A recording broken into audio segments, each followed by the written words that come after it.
एक समय की बात है, एक बहुत ही ज्ञानी पंडित था।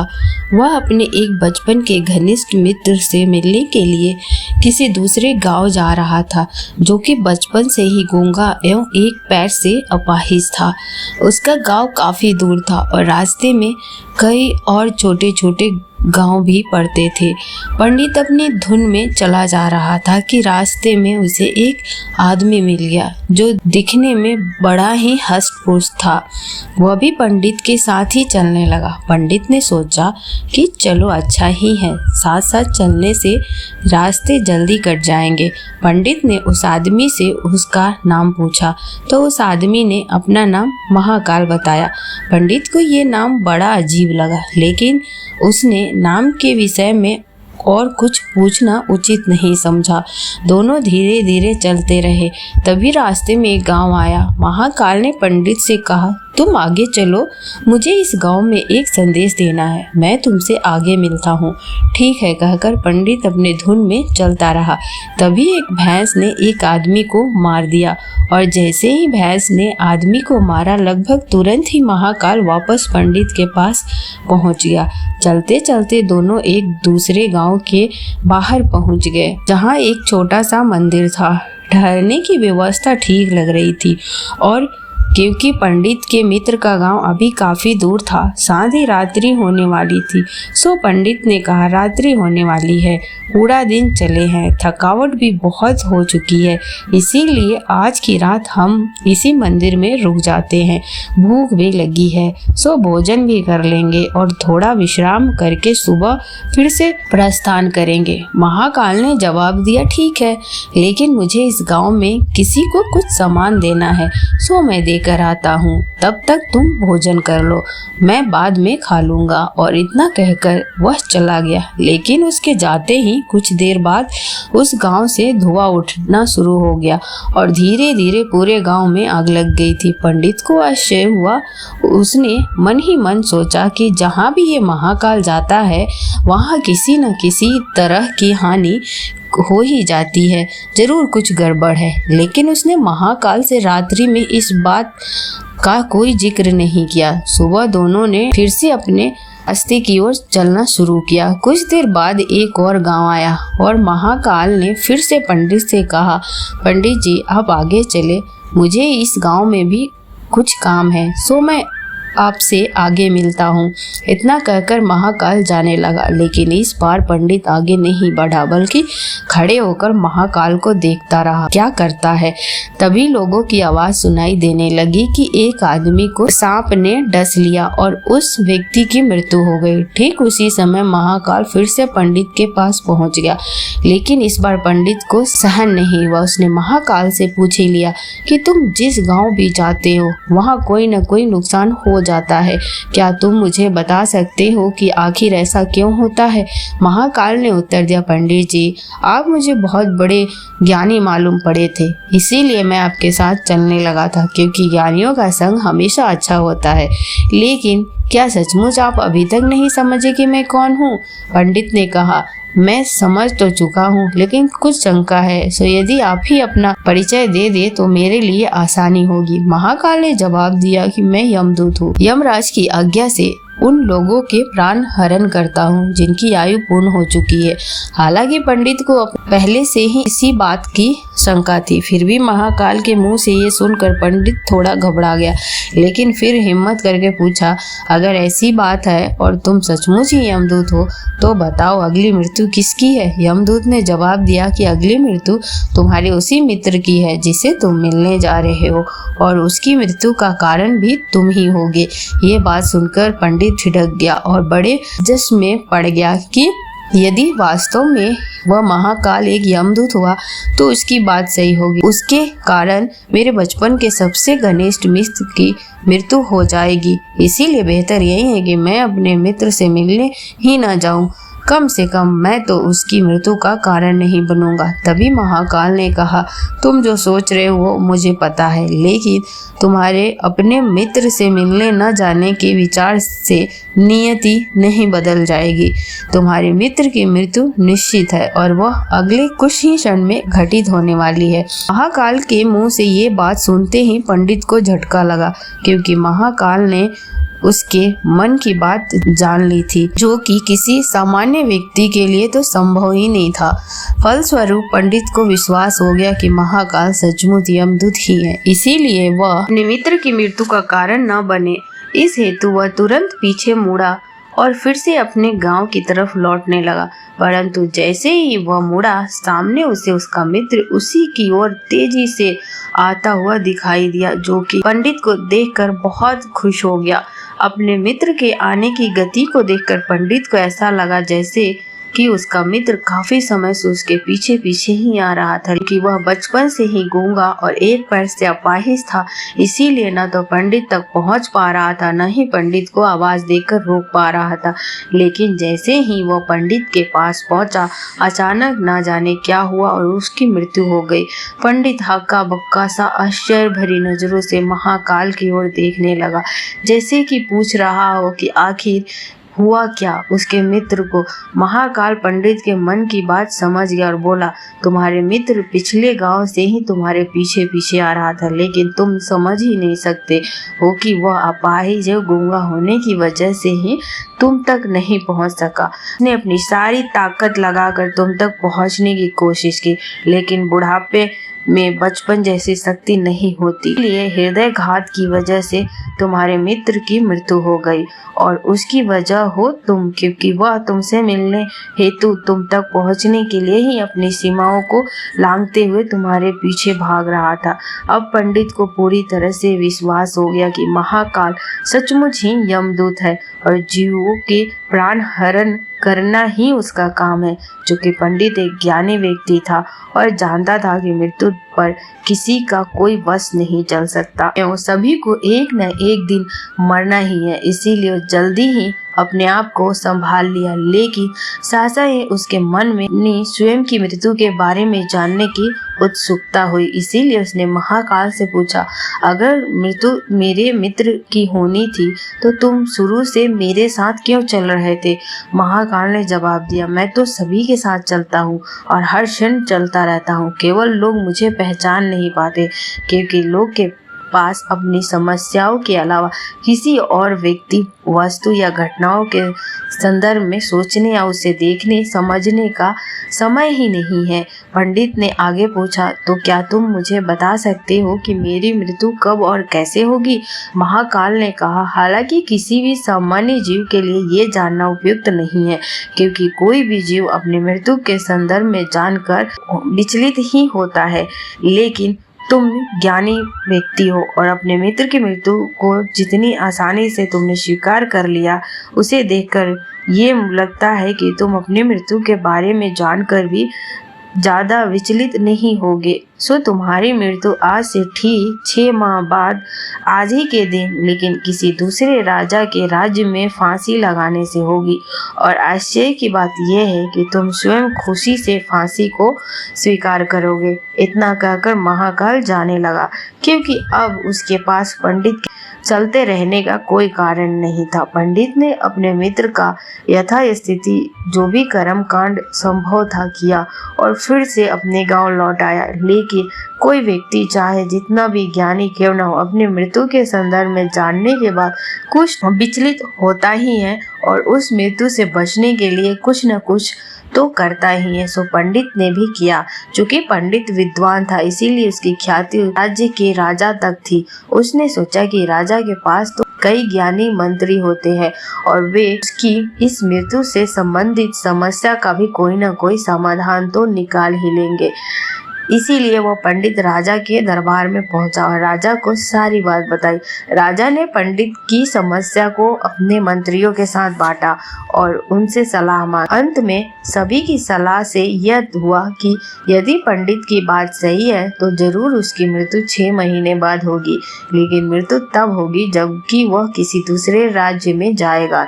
यदि वह किसी दूसरे राज्य में जाएगा ही नहीं तो मृत्यु होगी नहीं। ये सलाह राजा को भी उपयुक्त लगी, सो उसने पंडित के लिए महल में ही रहने हेतु उपयुक्त व्यवस्था करवा दी। अब राजा की आज्ञा के बिना कोई भी व्यक्ति उस पंडित से नहीं मिल सकता था, लेकिन स्वयं पंडित कहीं भी आ जा सकता था ताकि उसे ये ना लगे कि वह राजा की कैद में है। हालांकि वे स्वयं ही डर के मारे कहीं आता जाता नहीं था। धीरे धीरे पंडित की मृत्यु का समय नजदीक आने लगा और आखिर वह दिन भी आ गया जब पंडित की मृत्यु होनी थी। जिस दिन पंडित की मृत्यु होनी थी उससे पिछले रात पंडित डर के मारे जल्दी ही सो गया ताकि जल्दी से जल्दी वह रात और अगला दिन बीत जाए और उसकी मृत्यु टल जाए। लेकिन स्वयं पंडित को नींद में चलने की बीमारी थी और इस बीमारी के बारे में वह स्वयं भी नहीं जानता था। इसीलिए राजा या किसी अन्य से इस बीमारी का जिक्र करने अथवा चिकित्सक से इस बीमारी का इलाज करवाने का तो प्रश्न ही नहीं था। चूंकि पंडित अपने मृत्यु को लेकर बहुत चिंतित था। नींद में चलने की बीमारी का दौरा अक्सर तभी पड़ता है जब ठीक से नींद नहीं आ रही होती। सो उसी रात को नींद में चलने का दौरा पड़ा। वो उठा और राजा के महल से निकलकर स्थंबल में आ गया। चूंकि वह राजा का खास मेहमान था, इसीलिए किसी भी पहरेदार ने उसे न तो रोका न किसी ने पूछताछ की। अस्तंबल में पहुंचकर वह सबसे तेज दौड़ने वाले घोड़े पर सवार होकर नींद की बेहोशी में ही राज्य की सीमा से बाहर दूसरे राज्य की सीमा में चला गया। इतना ही नहीं, वह दूसरे राज्य के राजा के महल में पहुंच गया और संयोग हुआ कि उस महल में भी किसी पहरेदार ने उसे नहीं रोका, न ही कोई पूछताछ की, क्योंकि सभी लोग रात के अंतिम पहर की गहरी नींद में थे। वह पंडित सीधे राजा के शयन कक्ष में पहुंच गया। रानी के एक ओर उस राज्य का राजा सो रहा था, दूसरी ओर स्वयं पंडित जाकर लेट गया। सुबह हुई तो राजा ने पंडित को रानी की बगल में सोया हुआ देखा। राजा बहुत क्रोधित हुआ। पंडित को गिरफ्तार कर लिया गया। पंडित को तो समझ में ही नहीं आ रहा कि वह दूसरे राज्य में और सीधे ही राजा के शयन कक्ष में कैसे पहुंच गया, लेकिन वहां उसकी सुनने वाला कौन था। राजा ने पंडित को दरबार में हाजिर करने का हुक्म दिया। कुछ समय बाद राजा का दरबार लगा, जहां राजा ने पंडित को देखा और देखते ही इतना क्रोधित हुआ कि पंडित को फांसी पर चढ़ा दिए जाने का फरमान सुना दिया। फांसी की सजा सुनकर पंडित कांप गया। फिर भी हिम्मत कर उसने राजा से कहा कि महाराज, मैं नहीं जानता कि मैं इस राज्य में कैसे पहुंचा। मैं ये भी नहीं जानता कि मैं आपके शयन कक्ष में कैसे आ गया और आपके राज्य के किसी भी पहरेदार ने मुझे रोका क्यों नहीं। लेकिन मैं इतना जानता हूँ कि आज मेरी मृत्यु होनी थी और होने जा रही है। राजा को ये बात थोड़ी अटपटी लगी। उसने पूछा, तुम्हें कैसे पता कि आज तुम्हारी मृत्यु होनी थी? कहना क्या चाहते हो तुम? राजा के सवाल के जवाब में पंडित पिछले 6 महीने की पूरी कहानी बता दी और कहा कि महाराज, मेरा क्या, किसी भी सामान्य व्यक्ति का इतना साहस कैसे हो सकता है कि वह राजा के उपस्थित में राजा के ही कक्ष में रानी के बगल में सो जाए। ये तो सरासर आत्महत्या ही होगी और मैं दूसरे राज्य से इस राज्य में आत्महत्या करने क्यों आऊंगा? राजा को पंडित की बात थोड़ी उपयुक्त लगी, लेकिन राजा ने सोचा कि शायद यह पंडित मृत्यु से बचने के लिए ही महाकाल और अपनी मृत्यु की भविष्यवाणी का बहाना बना रहा है। इसीलिए उसने पंडित से कहा, यदि तुम्हारी बात सत्य है और आज तुम्हारी मृत्यु का दिन है जैसा कि महाकाल ने तुमसे कहा है, तो तुम्हारी मृत्यु का कारण मैं नहीं बनूंगा। लेकिन यदि तुम झूठ कह रहे हो तो निश्चय ही आज तुम्हारी मृत्यु का दिन है। चूंकि पड़ोसी राज्य का राजा उसका मित्र था, इसीलिए तुरंत कुछ सिपाहियों के साथ दूसरे राज्य के राजा के पास पत्र भेजा और पंडित की बात की सत्यता का प्रमाण मांगा। शाम तक भेजे गए सैनिक फिर से लौट आए और उन्होंने आकर बताया कि महाराज, पंडित जो कह रहा है वह सच है। दूसरे राज्य के राजा ने पंडित को अपने महल में ही रहने की संपूर्ण संपूर्ण व्यवस्था दे रखी थी और पिछले 6 महीने से पंडित राजा का मेहमान था। कल रात राजा स्वयं इससे अंतिम बार इसके शयन कक्ष में मिले थे और उसके बाद ये इस राज्य में कैसे पहुंच गया इसकी जानकारी किसी को नहीं है। इसीलिए उस राज्य के राजा के अनुसार पंडित को फांसी की सजा दिया जाना उचित नहीं है। लेकिन अब राजा के लिए एक नई समस्या आ गई। चूंकि उसने बिना पूरी बात जाने ही पंडित को फांसी की सजा सुना दी थी, इसीलिए अब यदि पंडित को फांसी न दी जाए, राजा के कथन का अपमान हो और यदि राजा द्वारा दी गई सजा का मान रखा जाए तो पंडित को बेवजह मृत्यु हो जाएगी। इसीलिए अब यदि पंडित को फांसी न दी जाए तो राजा के कथन का अपमान हो जाएगी और यदि राजा द्वारा दी गई सजा का मान रखा जाए तो पंडित की बेवजह मृत्यु हो जाएगी। राजा ने अपनी इस समस्या का जिक्र अपने अन्य मंत्रियों से किया और सभी मंत्रियों ने आपस में चर्चा कर यह सुझाव दिया कि महाराज, आप पंडित को कच्चे सूत के एक धागे से फांसी लगवा दे। इससे आपके वचन का मान भी रहेगा और सूत के धागे से लगी फांसी से पंडित की मृत्यु भी नहीं होगी, जिससे उसके प्राण भी बच जाएंगे। राजा का ये विचार उपयुक्त लगा और उसने ऐसा ही आदेश सुनाया। पंडित के लिए सूत के धागे का फांसी का फंदा बनवाया गया और नियम अनुसार पंडित को फांसी पर चढ़ाने जाने लगा। सभी खुश थे कि न तो पंडित मरेगा न राजा का वचन झूठा पड़ेगा। पंडित को भी विश्वास था कि सूत के धागे से तो उसकी मृत्यु नहीं होगी, इसीलिए वह खुशी खुशी फांसी चढ़ने को तैयार था, जैसा कि महाकाल ने उसे कहा था। लेकिन जैसे ही पंडित को फांसी दी गई, सूत का धागा तो टूट गया, लेकिन टूटने से पहले उसने अपना काम कर दिया। पंडित के गले की नस कट चुकी थी उस सूत के धागे से और पंडित जमीन पर पड़ा तड़प रहा था। हर धड़कन के साथ उसके गले से खून की फुहार निकल रही थी और देखते ही देखते कुछ ही क्षण में पंडित का शरीर पूरी तरह से शांत हो गया। सभी लोग हक्के बक्के से पंडित को मरते हुए देखते रहे। किसी को भी विश्वास ही नहीं हो रहा था कि एक कमजोर से सूत के धागे से किसी की मृत्यु हो सकती है, लेकिन घटना घट चुकी थी। नियति ने अपना काम कर दिया था। जो होना होता है वह होकर ही रहता है। हम चाहे जितनी सावधानियां बरते या चाहे जितने उपाय कर ले, लेकिन हर घटना और उस घटना का सारा ताना बाना पहले से निश्चित है, जिसे हम रत्ती भर भी इधर उधर नहीं कर सकते। इसीलिए ईश्वर ने हमें भविष्य जानने की क्षमता नहीं दी ताकि हम अपने जीवन को ज्यादा बेहतर तरीके से जी सके। और यही बात उस पंडित पर भी लागू होती है। यदि पंडित ने महाकाल से अपनी मृत्यु के बारे में न पूछा होता तो अगले 6 महीने तक वह राजा के महल में कैद होकर हर रोज डर डर के जीने की वजह ज्यादा बेहतर जिंदगी जीता।